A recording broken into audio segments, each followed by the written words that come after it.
रामकृष्ण हरी मंडळ श्री स्वामी समर्थ मार्गशीर्ष गुरुवारी कलश सजावट करण्यासाठी एक ब्लाउज पीस घेऊन व्हिडिओ दाखवल्याप्रमाणे त्याच्या प्लेट्स पाडून घ्यायच्या आहेत। बारीक प्लेट्स पाडायच्या म्हणजे भरपूर सगळ्या प्लेट्स पडतात। यानंतर आपण धान्याने भरलेला एक कलश घ्यायचा, त्यानंतर पाण्याने भरलेला कलश घ्यायचा, कारण की मार्गशीर्ष गुरुवारी आपण जेव्हा कलश सजवतो किंवा कलश बसवतो तर त्यामध्ये आपल्याला पाणी भरायचं असतं आणि ते धान्याच्या राशीवर ठेवायचं असतं। यासाठी खाली धान्य त्यावरती पाण्याने भरलेला कलश ठेवून त्यामध्ये 5 ढाळ्या देखील लावलेल्या आहे।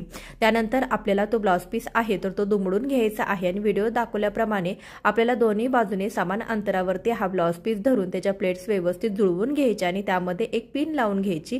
पिन लावत असताना वरची प्लेट्स आपण वर करून आतल्या बाजूने पिन लावून घेतलेली आहे, म्हणजे पिन कुठेही दिसत नाही। शेवटचा जो काठ आहे तो मागच्या साईडला नेऊन त्याला एक पिन लावून घ्यायची, म्हणजे कलश जो आहे तो सर्व बाजूने व्यवस्थित झाकला जातो। त्यानंतर दागिने, गजरा, नारळ त्यावरती मुखवटा घालून तुम्ही सजवू शकता। संपूर्ण सविस्तर व्हिडिओ चॅनलवर आहे, नक्की